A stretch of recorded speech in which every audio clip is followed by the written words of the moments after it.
Welcome to the online class, Standard 9th, Social. Lesson number 2, Ancient Civilization. Now we have studied the Akkadians from page number 20. Page number 20, history. Page number 20. The Akkadians. The Mesopotamian civilizations. 2.3 The Mesopotamian civilizations. We continue the paragraph from the Akkadians. The Akkadians dominated Sumeria briefly from 2450 to 2250 BC. The Sargon of Akkad was famous ruler. சர்கான் என்பவர் தான் ஒரு புகழ்பெற்ற அக்காடிய அரசர். இவங்க ஒரு குறுகிய காலத்தில் தான் வாழ்ந்திருக்காங்க. From 2450 to 2250 BC. The Sargon and his descendants, அதாவது இந்த சர்கானும் அவரது வகையறாக்களும், அதாவது வாரிசுதாரர்கள், descendants ruled Mesopotamia for more than 100 years. 100 ஆண்டுகளுக்கு மேலே அவங்க அந்த இடத்துல ஆட்சி புரிஞ்சிருக்காங்க. More than 100 years. In the cuneiform records of Akkadians mentions is made about the Indus civilization. அதாவது அக்காடியர்கள் இந்த கியூனிஃபார்ம் ஆவணங்களை சிந்து வெளி நாகரிகத்தை குறிப்பிடுகின்றனர். அக்காடியர்களுடைய இந்த cuneiform records mention is made about the Indus civilization. The documents of the Sargon of Akkad refer to the ships from Meluha, Magan and Dilmun in the Quay of Akkad. Meluha is identified with Indus Valley. எப்படின்னா இவங்க அதாவது முக்கியமான துறைமுகம் என்னென்ன name, Meluhha, Makan, தில்முன். Meluhha, மாகா, தில்முன் ஆகிய இந்த முக்கியமான துறைமுகங்கள் கப்பல்கள் என்னது செட்டில் ஆயிருக்கு. Do you know the city of Akkad later became the city of Babylon, a commercial and cultural center of West Asia. அப்போ அக்காட் பாபிலோன் நகரம்னு என்ன அழைக்கப்பட்டுச்சு. இது ஆசியாவில் ஒரு பெரிய commercial and cultural centre in western Asia. Now the Babylonians, the Semitic people called Amorites from the Arabian desert moved into Mesopotamia. They were known as Babylonians as they established a kingdom and made Babylon its capital. அதாவது பாபிலோனியர்களை பற்றி நம்ம பார்க்குறோம். இவங்க அரேபிய பாலைவனங்களிலிருந்து மெசபடோமியாவில் குடியேறினவங்க. இவங்க அதாவது Babylon தான் எங்களுடைய தலைநகரம் என்று சொன்னாங்க. அதனால தான் இவங்க பாபிலோனியர்கள் என்னது அழைக்கப்படுறாங்கன்னு சொல்லி இந்த பேராகிராஃபில் நம்ம பார்க்கிறோம். By the time of the king Hammurabi, they extended their domination to the western part of Mesopotamia. The powerful states of Ur, name Ur, and Babylon controlled this region. அதாவது இந்த பாபிலோனிய அரசரை நம்ம பார்த்தோம்னா ஹம்முரபி, இவர் இந்த மெசபடோமியன் மேற்கு பகுதியில் எக்ஸ்டெண்ட் பண்ணியிருக்காரு. அப்படி எக்ஸ்டெண்ட் பண்ணிவிட்டு அவங்களுடைய டினாஸ்டி, அதாவது அவங்களுடைய அரசு அப்படின்னு சொல்லணும்னா உர். இது பொதுவாக அதாவது இந்த கில்காமேஷ் என்ற உலகின் முதல் காவியத்தின் கதாநாயகன் என்று ஒரு பவர்ஃபுல் இதில் நம்ம பார்க்குறோம். Babylon control this region. The hero Gilgamesh referred to in the first ever epic on the earth may have been a king of Sumeria. Gilgamesh என்ற ஒரு காவியத்தின் ஒரு ஹீரோ, கதாநாயகன் சொல்கிறோம்ல, கதாநாயகன் ஒரு சுமேரிய அரசராக இருந்திருக்கலாம். First ever epic on the earth maybe having king of Sumeria என கருதப்படுகிறது. ஹம்முரபி த சிக்ஸ்த் கிங்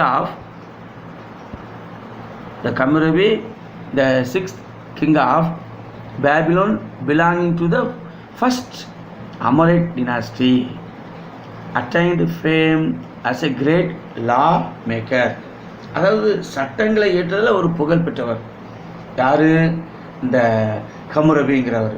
இவர் வந்து பாபிலோனில் 6th, அதாவது 6வது ஒரு அரசர். நவ் த அசிரியர்கள் The Assyrian Empire was politically active in Mesopotamia around 1000 BC. The Assyrian kings were the priests of Ashur, the chief deity of Assyria. அதாவது chief deity, அதாவது chiefனா ஒரு முக்கியத்துவம் வாய்ந்தது, அதாவது தலைமை கடவுள். deity அவங்க தெய்வம். அதில் அசூர் அதான் அவங்களுடைய தெய்வமாக அவங்க வணங்கியிருக்காங்க. இவங்க காலகட்டம் சுமார் ஒரு 1000 ஆண்டுகள், அதாவது கிமு, பிஃபோர் கிரைஸ்ட், அதாவது கிறிஸ்துவுக்கு முன் 1000 ஆண்டுகளுக்கு முன்னாடி உள்ள மெசொப்பொட்டாமியில் இந்த இவங்களுடைய செல்வாக்கு மிகுந்த பகுதியாக இவங்க இருந்திருக்காங்க. The Assyrian government was controlled by the emperor and provincial governors were appointed by the emperor to administer provinces. Assur was the capital city of Assyria. See, underline this word. Assur was the capital city of Assyria. இது வந்து அசிரிய பேரரசில் மிகவும் முக்கியமான ஒரு இடம். அதனால தான் இது வந்து தலைநகரமாக புகழ்பெற்று விளங்கியிருக்கு. அசூர் தான் என்னது? தலைநகரம், அசிரியாவின் தலைநகரம். Assurbanipal was a popular ruler of the later or Neo-Assyrian Empire. இந்த அதாவது அரசர் அசுர்பானிபல் இவர் வந்து சில முக்கியமான ஆவணங்களை கொண்ட ஒரு நூலகத்தில் என்னது இவர் உருவாக்கியிருக்கார். The popular ruler of the later of Neo-Assyrian Empire, he maintained a famous library of cuneiform records. அதாவது லைப்ரரி, இவர் வந்து ஒரு நூலகத்தை உருவாக்கிறார். எப்படிப்பட்ட நூலகம்? கியூனிஃபார்ம், இந்த மாதிரி உள்ள ஆவணங்களை கொண்ட ஒரு பெரிய நூலகத்தை உருவாக்கியிருக்கிறாரு. The Assyrians worshipped the deity of Lamassu for protection. லமாசு, அதாவது அசிரியர்கள் அவங்க அந்த தெய்வத்தை வணங்கின அந்த தெய்வத்துக்கு கடவுளுக்கு பேர் லாமாசு ஃபார் ப்ரொடெக்ஷன். அது வந்து அந்த தெய்வம் வந்து அவங்கள வந்து ஒரு காக்கும் கடவுள், காத்துக்கிடுமா, ப்ரொடெக்ட். உங்களுக்கு இந்த stone image of Lamassu, see the picture. Now society, state and administration, அதாவது அரசும் அவங்களுடைய நிர்வாகத்தன்மை.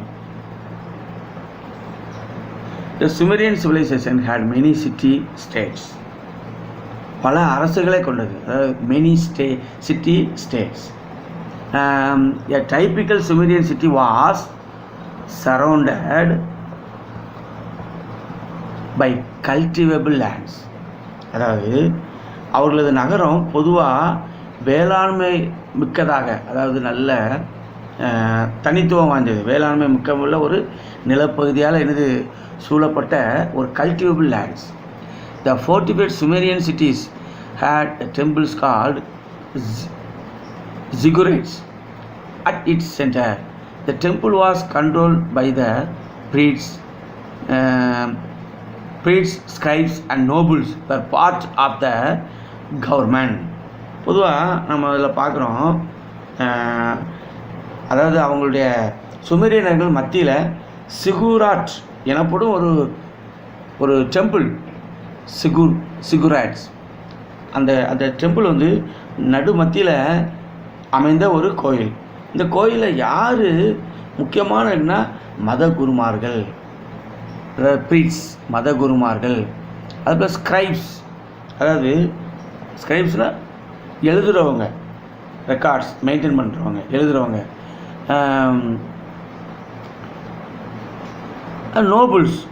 Nobles were part of the government.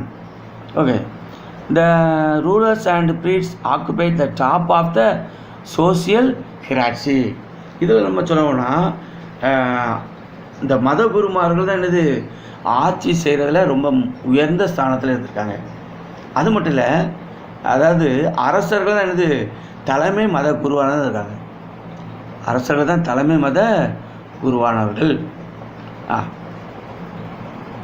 The ruler performed the role of the chief priest. The scribes, merchants and artisans were placed next in the hierarchy. The scribes maintained the account of the taxes and the priests collected the taxes. இதில் நம்ம பார்த்தோம்னா வணிகர்கள், கைவினை கலைஞர்கள் இவங்க தான் அரசர்களுக்கு அடுத்த ஒரு நிலை.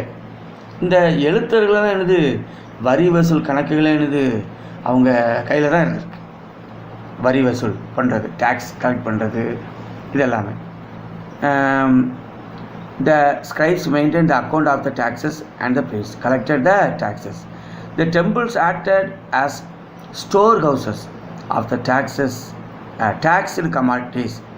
Assemblies were created for the administration of the state. இந்த மத குருமார்கள் வரி வசூல் செய்தலன்னு பார்க்குறோம். இவ்வாறு சேமிக்கப்பட்ட அந்த வரியை எங்கே வச்சாங்கன்னா கோவிலில் ஒரு கிடங்காக அதை பயன்படுத்தியிருக்காங்க. கோவிலில் ஒரு கிடங்காக என்னது பயன்படுத்தியிருக்காங்க. Cultivable lands were owned by the kings and the higher class of people in the hierarchy. The persons who remained to the temples in the earlier phase of Mesopotamian cultivation. அதாவது அந்த ஆரம்ப காலத்தில் சொன்னால் கோவில்களுக்கு அடிமையிலேருந்து விவசாயிகள் என்னது அந்த நிலத்தை ரொம்ப முக்கியத்துவம் வாய்ந்ததை அவங்க வச்சுக்கிட்டாங்க. அதுலேருந்து கிடைக்கக்கூடிய அந்த ஈல்டு பொருட்கள் அது கோயிலுக்கே என்னது ஃபுல்லாக அதை செலவழிக்கிறதுக்காக அவங்க வைத்துக்கிட்டாங்க. அதுதான் நம்ம இதில் பார்க்குறோம். The persons who remained to the temples to the earlier phase of Mesopotamian cultivation became free from the association in the later period. Not all people were allowed to live in the cities. பொதுவாக இந்த ஆரம்ப காலத்தில் கோயில்களுக்கு அடிமையான விவசாயிகள் பின்னர் விடுதலை பெற்றன்னு பார்க்குறோம். மக்கள் அனைவரும் நகரத்தில் வசிக்க அனுமதிக்கப்படவில்லை. அதாவது நகரம் பார்த்தோம்னா நல்ல வெல் டெவலப்பாக இருக்குது. மக்கள் குடிபெயர்றதுக்கு நல்ல வசதி உள்ள ஒரு ஏரியா. கல்டிவேபிள் லேண்டும் நல்ல அக்ரிகல்ச்சரல் ப்ரொடக்ஷன் உற்பத்தி பண்ணக்கூடிய நல்ல இடம். ஆனால் மக்கள் நகரத்தில் வசிக்க அனுமதிக்கப்படவில்லை. அதான் நம்ம பார்க்குறோம். Not all people were allowed to live in the cities.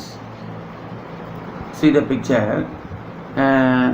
Ziggurats of Ur, அதாவது ஊர் நகரத்தில் உள்ள சிகரெட் அந்த பிளேஸ் என்னன்னு பார்த்துக்கலாம். Now food and agriculture. Agriculture was the main occupation of the Mesopotamians. I already told that the same. Agriculture was the main occupation of the Mesopotamians. They had developed irrigation system for ensuring the availability of water for agriculture and they cultivated wheat, barley, onions, turnips, grapes, apples and dates.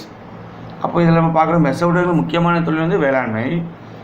அப்போது இவங்க முக்கியமான பயிர்கள் பயிரிட்டிருக்காங்க. அதில் முக்கியமான என்னென்னா கோதுமை, barley, onion, வெங்காயம், turnips, grapes, அதாவது திராட்சை பழங்கள், ஆப்பிள், பேரிச்சம்பழம், டேட்ஸ், இதெல்லாம் அவங்க பயிரிட்டுள்ள முக்கியமான பயிர் வகைகள். They domesticated cattle, sheep and goats.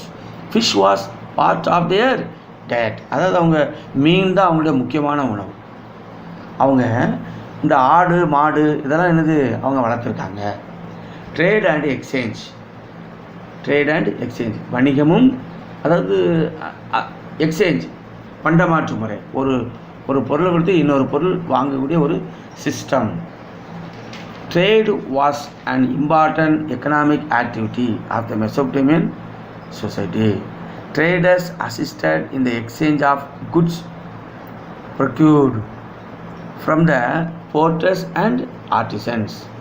அதாவது வணிகம் தான் எனது மெசோபொட்டேமியனுடைய முக்கியமான பொருளாதார நடவடிக்கை. இவங்க இந்த மண்பாண்டம் செய்கிறவங்க, அது மட்டும் இல்லை கைத்தொழில் செய்கிறவங்க, இவங்ககிட்டருந்து அதாவது வணிகர்கள் போய் அந்த உற்பத்திக்கூடிய பொருளை பரிமாற்றம் செய்து உதவி இருக்காங்க அந்த காலத்தில்.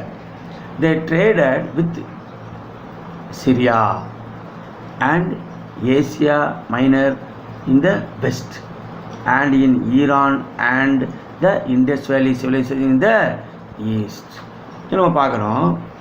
அவர்கள் பாருங்க, பொதுவாக சிரியா, ஆசியா இந்த மாதிரி நாடுகள், அதாவது ஈரான், சிந்துவெளி இந்த நாட்டில் போய் வணிகத்தினோட நல்ல ரிலேஷன் அவங்க வச்சுருக்காங்க. They traveled in ships across the seas for trade. Their temples acted as banks and lent credit on their own account. பொதுவாக அவங்க கப்பலில் பிரயாணம் பண்ணுறாங்க. எதுக்காக? வாணிகத்துக்காக. அவங்க கப்பலை ரொம்ப பயன்படுத்தியிருக்காங்க. அவங்களோட கோவில்கள் அப்படின்னு சொல்லப்போனால் என்னது வங்கிகளாக செயல்பட்டு கடன் வழங்கியிருக்கு. அவங்களுக்கு என்னென்ன தேவையோ அதெல்லாம் என்னது அந்த கடன் செலுத்துறது அவங்களுக்கு அந்த டைமில் அவங்க அந்த கோயில் temple acted as banks and Lent credit on their own account.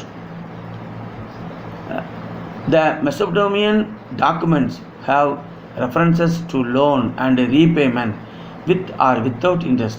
Perhaps this is the first written evidence of charging and interest on borrowed money. பொதுவாக அதாவது வட்டி அல்லது வட்டி இல்லாமல் கடன் வழங்கப்படுறது, அதாவது சிலரும் திருப்பி செலுத்தப்படுறது, இதெல்லாம் அந்த மெசோபொட்டேமியனுடைய அந்த ஆவணங்கள் மூலமாக நம்ம தெரிஞ்சுக்கலாம். அதான் Mesopotamian documents, reference, loan and repayment with or without interest. Okay, perhaps this is the first written evidence.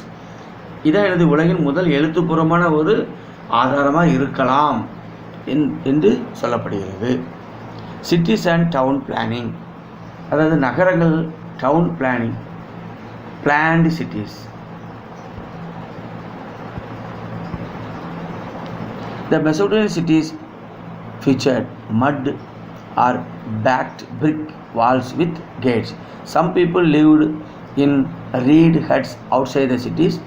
The ziggurats were at the city center on a platform and appeared like steep pyramids with staircases leading to the top.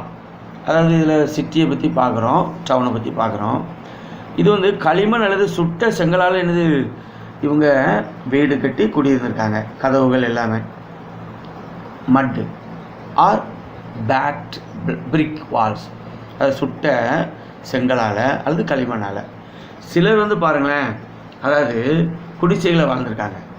சிலர் குடிசையில் வாழ்ந்திருக்காங்க. சிலவங்க ஒரு பெரிய house இதுலேயும் வாழ்ந்திருக்காங்க. இதில் சிகுராட் எனப்படும் கோயில் அந்த கோயில் சென்டரில் கட்டப்பட்டிருக்கிறது நகரின் மையப்பகுதியில். அது எப்படியா செங்குத்தான இந்த பிரமிடு போல் ஒரு தோற்றம், அதை நம்ம இதில் பார்க்குறோம். This temple were complexes of ceremonial courtyards, shrines, burial chambers for the priests and priestesses, ceremonial banquet halls, along with worships, granaries, storehouses and administrative buildings. அப்போ இந்த அதாவது கோவிலை சுற்றி நம்ம பார்த்தோன்னா சடங்குகள், இதில் புனிதமான இடங்கள், ஆண் மற்றும் பெண் மத குருமானின் கல்லறைகள் நம்ம இதில் பார்க்குறோம். இதெல்லாம் அடங்கியிருக்கு. அதாவது தொழிற்கூடங்கள், நிர்வாக கட்டிடங்கள் இதெல்லாம் நம்ம பார்க்குறோம். Granaries, store houses and administrative buildings. இந்த நகரங்களில், நகர அமைப்பில் இதெல்லாம் முக்கியமான ஒரு பிளேசஸ். நவ் ரிலிஜியன், மதம். The Sumerian religion was polytheistic. They worshipped several gods and goddesses. அதாவது சுமேரியர்கள் மதம்னு சொல்லப்போனால் பல கடவுள் கோட்பாடு கொண்டது. அதை நம்ம பார்க்கணும். The Sumerian religion was polytheistic. பல கடவுள் கோட்பாடுகளை கொண்டது. அதில் பல விதமான ஆண் பெண் கடவுள்களே என்னது அவங்க வணங்கியிருக்காங்கன்னு நம்ம பார்க்குறோம். The Sumerians prayed to Enlil, the god of sky and wind. The city of Nippur was center of Enlil's worship. அதாவது என்லில் அப்படின்னு நம்ம சொல்கிறோம். இது காற்று மற்றும் ஆகாயத்திற்கான கடவுளை இவங்க வணங்கியிருக்காங்க. காற்றையும் வணங்கியிருக்காங்க, ஸ்கை ஆகாயத்தையும் என்னது இவங்க வணங்கியிருக்காங்க. இது வந்து நிப்பூரில் இருக்கிறது என்று நம்ம பார்க்குறோம். Nippur the city of Nippur was centre of Enlil's worship. அதாவது இவங்க அப்புறம் நம்ம இதில் பார்க்குறோம். Ninlil was the Sumerian goddess of grain. The Babylonians worshipped Marduk and Ashur was the supreme god of the Assyrians. Ishtar was goddess of love and fertility. அதாவது பாபிலியர்கள் இவங்க வந்து மர்டுக் என்ற கடவுளை வழிபட்டாங்களாம். மர்டுக். அசிரியர்களுடைய தலைமை கடவுள் அசூர். இது நம்ம ஏற்கனவே நம்ம பார்த்தோம். நான் சொன்னேன் இதில் இஸ்டார் என்ற பெண் தெய்வம் அன்பு மற்றும் வளமைமிக்க ஒரு தெய்வம் என்று நம்ம பார்க்குறோம். Ishtar was goddess of love and fertility, அதான் வளமைமிக்க. Tiamat the god as the sea and chaos, and Sin the moon god. இப்படி பல தெய்வம், அதாவது நம்ம ஏற்கனவே பார்த்தோம் சுமேரியன் ரிலிஜன் வாஸ் பாலிதிஸ்டிக் அப்படின்னு நம்ம பார்த்தோம். பல தெய்வங்களை கொண்டவங்க. அது தெய்வங்கள் பேர் இப்படி பல விதமாக இருக்குது. அதாவது சந்திர கடவுள் சின் அப்படின்னு நம்ம இதில் பார்க்குறோம். சந்திர கடவுள் moon god Sin. The kings were seen as representatives of the gods on earth. The Mesopotamian developed a rich collection of myths and legends. இந்த மெசோபொட்டேமியர்கள் பல கட்டுக்கதைகளால் ஏராளமான புராணங்களை உருவாக்கியிருக்காங்க. புராணங்கள் அந்த காலத்தில் புராணங்கள்னு சொல்லுவோம்ல, சில புராணங்கள், பல கதைகள். இந்த கம்பராமாயணம், மகாபாரதம், இதே போல் rich collection of myths and legends. The most famous of these is the Epic of Gilgamesh, which is written in the cuneiform text. It contains a legend of the flood and has similarities with the account of Noah's Ark mentioned in the Bible and other myths in the Hindu புராணஸ். நம்ம பார்க்குறோம். அதாவது நோவா வந்து பேழையை உருவாக்கி அவர் எப்படி தன்னுடைய குடும்பத்தை எல்லாரும் காக்கப்பட்டார் அப்படின்னு பைபிளில் சொல்லப்பட்டிருக்குது. அதே போல் இந்த நோவாவின் பேழை இந்து புராணங்களில் சில உலகம் தோன்றிய பல வெள்ளம் சூழ்ந்த கதைகள். வெள்ளம் அந்த காலத்தில் கடவுள் வந்து இந்த மாதிரி வெள்ளத்தினால பல ஏரியாவை கடவுள் வந்து எடுத்து வெள்ளம் சூழ்ந்து வெள்ளத்தினால மக்கள் அழிந்திருக்காங்க. இதெல்லாம் நம்ம பார்க்குறோம். இது அந்த காலத்தில் இந்த பைபிளும் சொல்லுது. அண்ட் அதர் மைத்ஸ் இந்த ஹிந்து புராணஸ், இந்துக்களுடைய புராணங்களையும் உலகம் தோண்டியது பற்றி வரும் வெள்ளம் குறித்த கதைகளை அப்படி நம்மளுக்கு என்னது சொல்லி காட்டுது, சொல்லுது. த ஹமுரபிஸ் லா கோட் ஒரு சட்ட தொகுப்பு. த Hammurabi Code is an important legal document that specifies the law related to various crimes. It has 282 provisions specifying cases related to family rights, trade, slavery, taxes and wages. இந்த சட்ட தொகுப்பு ஹம்மரபிஸ் லா கோட்னு பார்க்குறோம். இது பல்வேறு குற்றங்களுக்குள்ள ஒரு சட்டங்களுக்கு ஒரு முக்கியமான சட்ட ஆவணம் தொகுப்பு ஹம்மரபி. இதில் பல்வேறுனா என்ன சொல்லலாம், வணிகம், அடிமை முறை, கூலி, வரிகள், இந்த குடும்பத்தினுடைய தேவைகள், இதை பற்றி பல்வேறு குறிப்பிடப்பட்ட வழக்குகள். அது எத்தனை பிரிவுகள்? 282 provisions specifying cases related to the family rights நம்ம பார்க்குறோம். It is carved on a stone which portrays Hammurabi as receiving the code from the sun god Shamash. அதாவது இந்த சூரிய கடவுள் சமாஸ் அப்படின்னு சொல்கிறோம்ல, இந்த சூரிய கடவுளை சமாஸ்லேருந்து பெறுவது போல் கல்லில் வடிவமைக்கப்பட்ட ஒரு சிற்பம் அதில் இருக்குது. இது பழைய சட்டங்களின் ஒரு தொகுப்பு. சூரிய கடவுள் Shamash. It was compilation of old laws based on retributive principles. An eye of an eye, an eye for an eye, and a tooth for a tooth form of justice is used in the Hammurabi Code. இப்போ நம்ம சொல்லுவோம்ல, பல்லுக்கு பல், கண்ணுக்கு கண் அப்படின்னு நம்ம பொதுவாக பேசுகிறது உண்டு. அதே போல் அதாவது பழிக்கு பழி வாங்குகிற ஒரு கொள்கை. ஒருத்தனை பழிக்கு பழி வாங்க நம்ம சொல்கிறோம்ல, கண்ணுக்கு கண், பல்லுக்கு பல். அதே போல் இவங்களுடைய கொள்கை அடிப்படையில் என்னது, ஹம்மரபிஸ் கோடு இவங்களுடைய கொள்கை அடிப்படையில் இருந்திருக்கு. அடுத்து சுமேரியனுடைய எழுத்து முறையை நம்ம பார்க்குறோம். இந்த சுமேரியன் ரைட்டிங் சிஸ்டம், கூனிஃபார்ம், நம்ம ஏற்கனவே பார்த்துருக்குறோம். இதுலேயும் லைட்டாக நம்ம என்ன செய்கிறோம் பார்க்குறோம். cuneiform, the Sumerian writing system. The cuneiform is the Sumerian writing system. The shape of the letter is in the form of wedge and hence it is called cuneiform. Evolving around 3000 BC, it is one of the earliest scripts of the world. They used this script for commercial transactions and writing letters and stories. The clay tablets contain loads of information on the Sumerian civilization. அது cuneiform, சுமேரிய எழுத்துமுறை. அப்போ Sumerian எழுத்துமுறை தான் கியூனிஃபார்ம்னு நம்ம பார்க்குறோம். இது எப்படி இருக்கலாம், இது வந்து ஆப்பு வடிவில் அமைந்துள்ளது. See the picture, Sumerian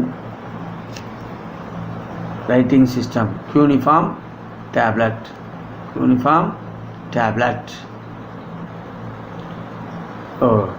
okay. அப்போ இந்த இவங்க எழுத்து வந்து ஆப்பு வடிவில் அமைந்துள்ளது. இது பொதுவாக அந்த காலகட்டத்தில் உருவான ஒரு எழுத்து வடிவம்.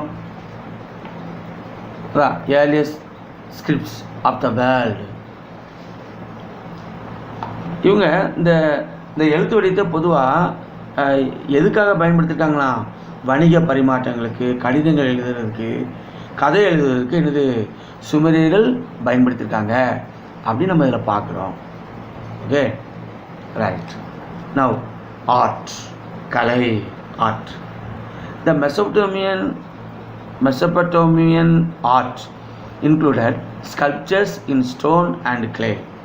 இந்த மெசோப்பொட்டேமிய கலையில் கல் மற்றும் களிமண் உள்ள சிற்பம் இதில் அடங்கியிருக்கு.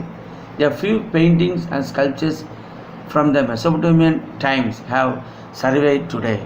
Mesopotamian sculptures portrayed animals such as goats, rams, bulls and lions. Some mythological figures like lions and bulls were with human head also been found in their art. Massive sculptures were created at the time of the Assyrian and the Babylonian empires. இது நம்ம பார்க்குறோம் கலை. பொதுவாக இந்த மெசோடோமிய கலையில் களிமண்ணால் அடங்கியிருக்குன்னு நம்ம பார்த்தோம். இது பல ஆடுகள், காளைகள், சிங்கங்கள் போன்ற விலங்குகளை கொண்ட சிற்பங்களை அந்த காலத்தில் வடிவமைச்சிருக்காங்க. மனித தலை கொண்ட ஒரு சிங்கம், இதெல்லாம் நம்ம இதில் பார்க்குறோம். இது வந்து அசிரிய பாபிலோனிய பேரரசின் காலகட்டத்தில் இது உருவாக்கப்பட்ட சிலை நம்ம பார்க்குறோம். Massive sculptures were created at the time of the Assyrian and the Babylonian empires.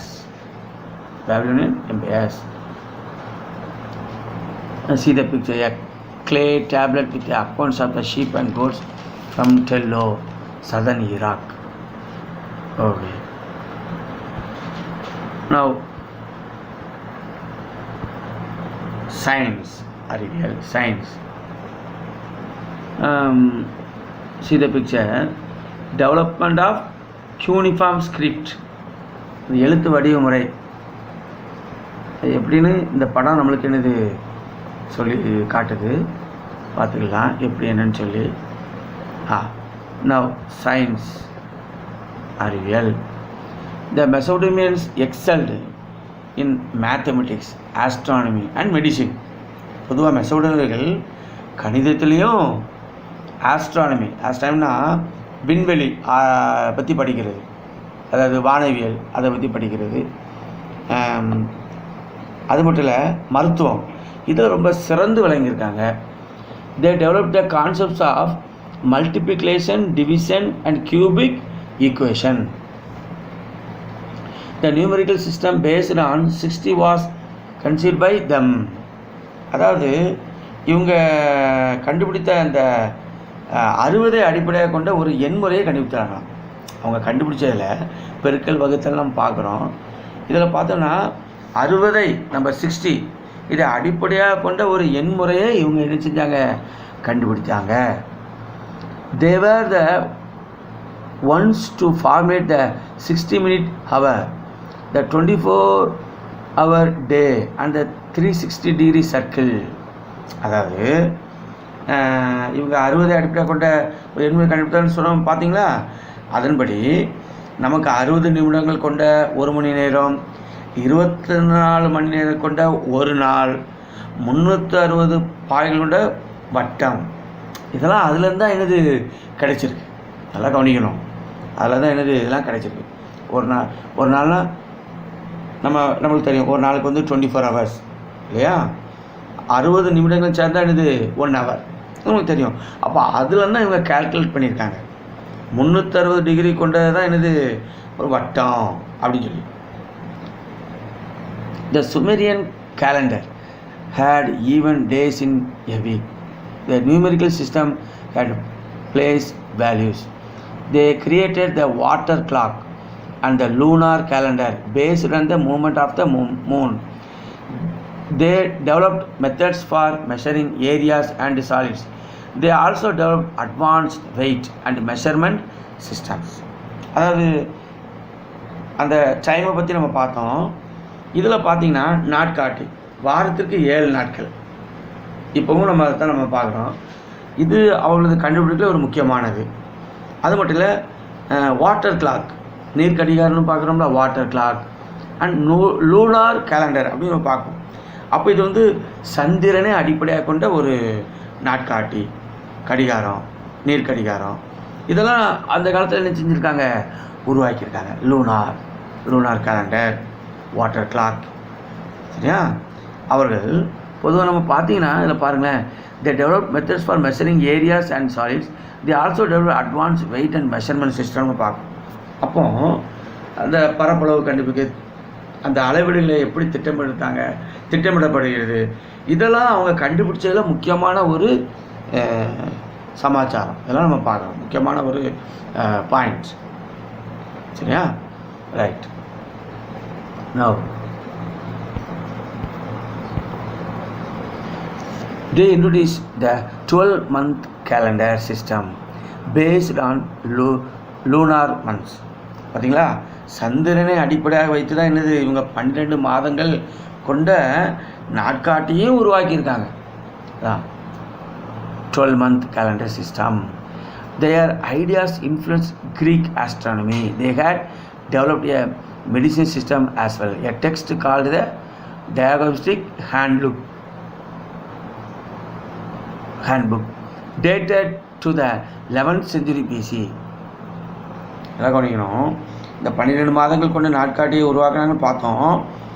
இது இந்த எப்படியா கிரேக்க வானவியல் மீது ஒரு ஒரு ஒரு எழுச்சியை உண்டாக்கியிருக்கு.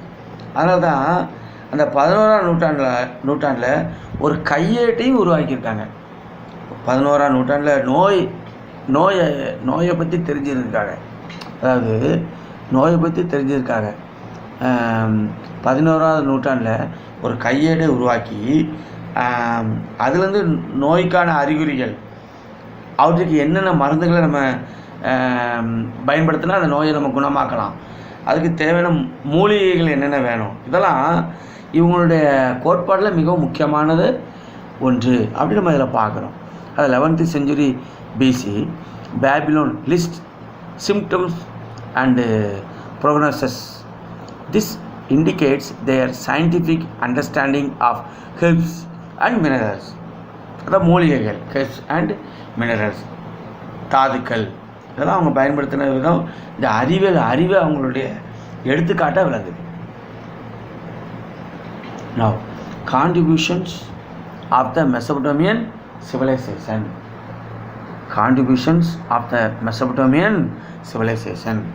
அதாவது மெசொப்பொட்டேமிய நாகரிகத்தின் பங்களிப்பு. என்ன பங்களிப்பு? அவங்க first point, the invention of the potter's wheel is credited to the Sumerians. அதாவது சுமேரியர்கள் அந்த சக்கரத்தை முதல் கண்டுபிடிச்சிருக்காங்க.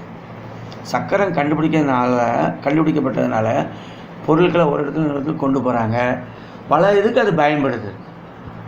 Number 2, they developed the calendar system of 360 days and divided a circle into 360 units. அதாவது 360 நாட்கள் கொண்ட நாட்காட்டியை அவங்க தயாரித்ததை பார்த்தோம். இப்படி தயாரிக்கப்பட்டதுனால ஒரு வட்டத்தை 360 டிகிரி பாகைகளாக பிரிச்சிருக்காங்க. அதாவது 360 units. The uniform system was their contribution. அதாவது இதில் நம்ம பார்த்தோம் அவங்களுடைய ரைட்டிங் சிஸ்டம். என்ன சிஸ்டம்? Uniform writing system. இது அவங்களுடைய எழுத்து முறைக்கு ரொம்ப பேராதரமாக விளங்கியிருக்கு. எழுத்து வடிவத்தை கொண்டு வரதுக்கு ரொம்ப முக்கியத்துவம் வாய்ந்ததாக இருக்குது யூனிஃபார்ம் எழுத்து முறை. Last, the Hammurabi's law code. The Hammurabi's law code was another legacy of the Mesopotamians. அதை ஹம்முரபின் சட்ட தொகுப்புன்னு இப்போ பார்த்தோம். அந்த சட்ட தொகுப்பு மெசபுட்டோமியாவின் மற்றொரு சாதனை, லீகசி ஆஃப் த மெசபுட்டோமியன்ஸ், மற்றொரு சாதனை. முக்கியமான ஒரு பாயிண்ட், இந்த 4 பாயிண்ட்.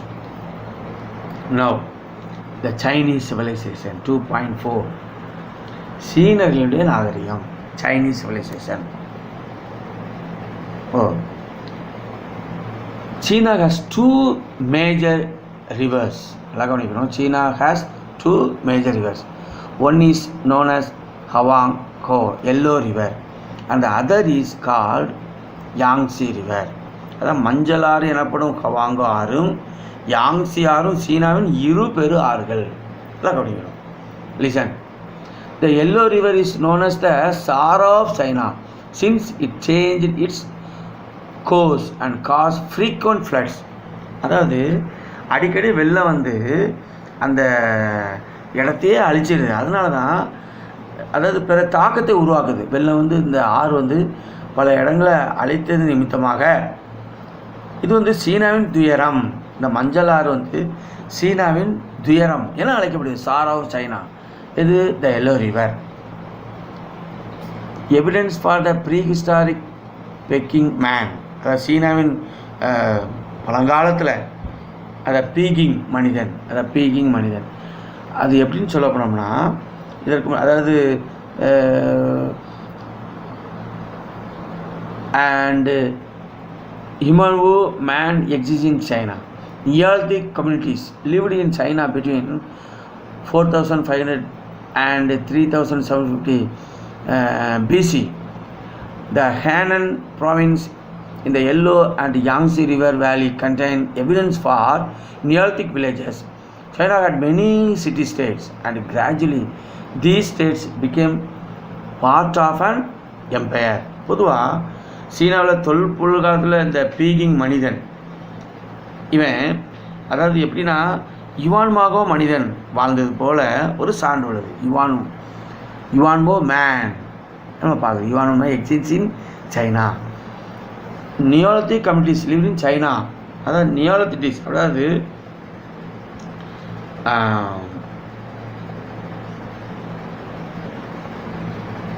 இந்த கற்கால சமூகங்களில் அதாவது புதிய கற்கால சமூகங்களில் சீனாவில் வாழ்ந்த சில இதுக்கு ரொம்ப முக்கிய அதாவது எடுத்துக்காட்டாக விளங்குது. ஹேனன் provinces in the Yellow and the Yangtze River Valley contain evidence for Neolithic villages. Henan மாகாணத்திலும் யாங்ஸி ஆற்று சமவெளியிலும் புதிய கற்கால கிராமங்கள் இருந்ததற்கான சில சான்றுகள் இதில் இருக்குது. சீனா had many city states and gradually these states became part of an empire. சீனா பல நகர அரசுகள் கொண்டது. காலப்போக்கில் இந்த அரசு என்னது பேரரசாக மாறிடுது. Emperors polity and emperors. Shi Huangdi, the King Shi Huang, which means the first emperor, founded the Qin dynasty. The emperor had the title Son of Heaven. அதாவது the emperor இந்த பேரரசுக்கு பேர் சுவர்க்கத்தின் புதல்வர். என்ன புதல்வர்? சுவர்க்கத்தின் புதல்வர். The emperor had the title Son of Heaven. He is considered to be the first emperor of China. அதாவது சீனாவோட முதல் பேரரசர் குவின் பிராக்கெட்டில் சின் அப்படின்னு போட்டுருக்கு பாருங்க. இவர் தான் சீனாவின் முதல் பேரரசர். He is considered to be the first emperor of China. The period between 221 and 206 BC is known as Imperial Era in China. He conquered other principalities in 221 BC and remained the emperor till 212 BC. He defeated the feudal lords and established a strong empire. He is credited with unifying China. நம்ம என்ன பார்க்குறோம்னா முதல் பேரரசர் இந்த சின் அதாவது queen அவரை நம்ம பார்த்தோம். அவர் அதாவது 2021 பார்த்தோம்னா பல பகுதிகளையும் பல சிற்றரசுகளையும் வென்று 2012 வரை பேரரசராக ஆட்சி பொறுப்பேற்றிருக்கிறார். அவர் வலிமையான பேரரசை அந்த காலத்தில் சைனாவில் என்ன செஞ்சிருக்காரு? உருவாக்கியிருக்கிறார்.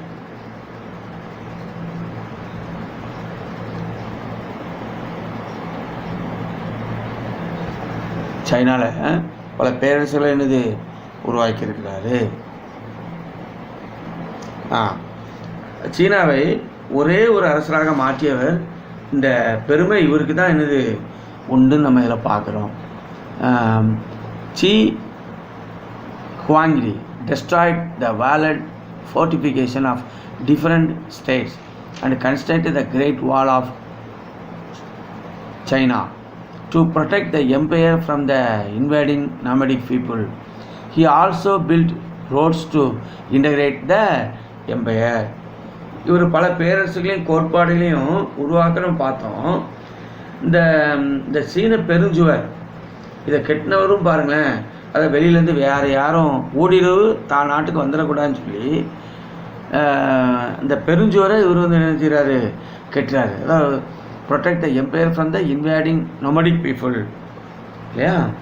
நாடோடிகளை தடுக்க சீன பெருஞ்சுவரை இவர் கட்டியிருக்காரு. பேரரசை இணைக்க சாலைகளையும் அமைச்சிருக்காரு. road facilities. He also built roads to integrate the empire.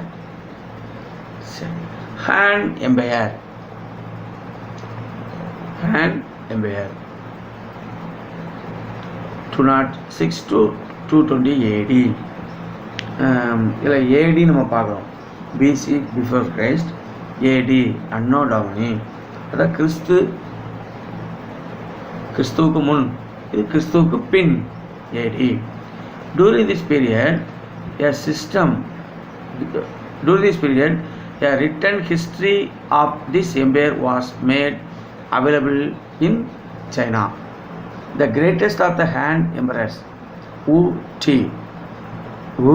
Ti, expanded the empire and built many public amenities including irrigation tanks. அதாவது நல்லா ஏற்படுத்தி கொடுத்துருக்கிறாரு. He sent Zhang Qian and as emissary to the west in 138 BC and thereby paved the way for the opening of the Silk Road in 130 BC to encourage trade activities. அதாவது பாசன குளங்கள் இதெல்லாம் விரிவுபடுத்தினா நம்ம பார்த்தோம். இவர் வந்து 138 அவரது மேலை நாடுகள் தன் தூதராக, அதான் 138 மேலை நாடுகளுக்கு தூதராக, அது எமிசரி யார் அனுப்பியிருக்கிறாரு?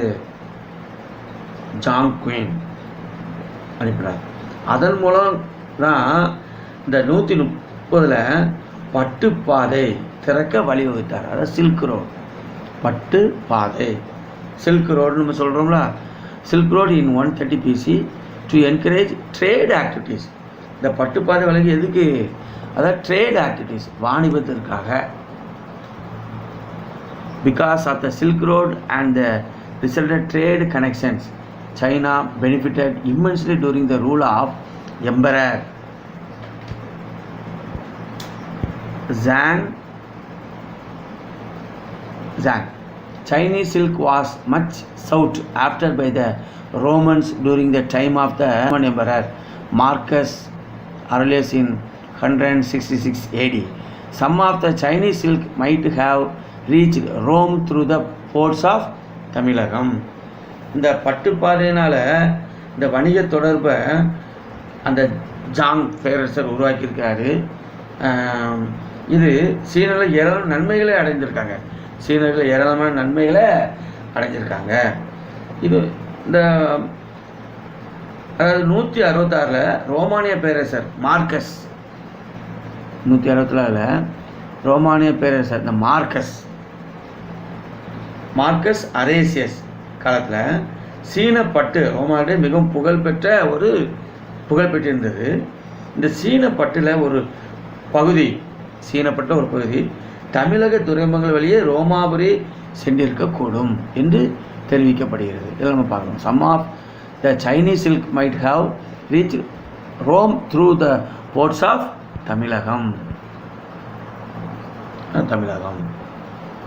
The online class is now over. We continue the next class.